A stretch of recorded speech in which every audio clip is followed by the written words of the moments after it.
This fertile valley, hundreds of kilometers east of Marrakesh, looked very different 3 years ago. Instead of this organic farm, the land here had been claimed by the desert. The farmers that work it today lived precariously. Before, we were oppressed by periods of drought. Even if you wanted to work the land, if you wanted to do things, there was no water. People lived on the edge of death. During the frequent droughts, Mohammed Aitlamin and others left their families to look for work on construction sites in cities far away. Then there was barely enough food, just barely enough. It wasn't like now.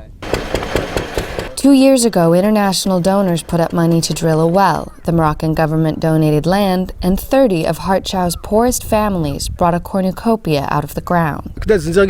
Last year, I sold 400 to 500 kilos of green peas.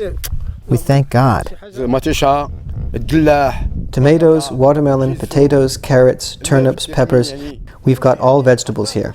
The land had been divided into plots and distributed to residents who had no arable soil of their own. Foreign aid paid for the pump that brings up the water and fills this reservoir. The farmers themselves pay to keep it running.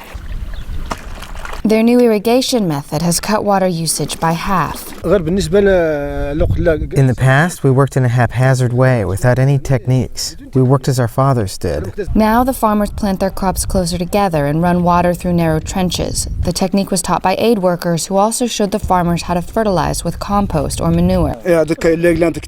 What we're doing now is better. Now we have real techniques. The methods they learned here are already being used in other regions, but it's not simple. Lassen Khalouki is president of Hart Chaou's Development Association.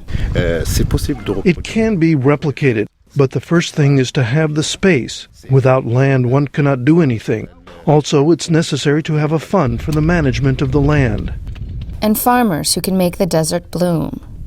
Solana Pyne for VOA News, Hart Chaou, Morocco.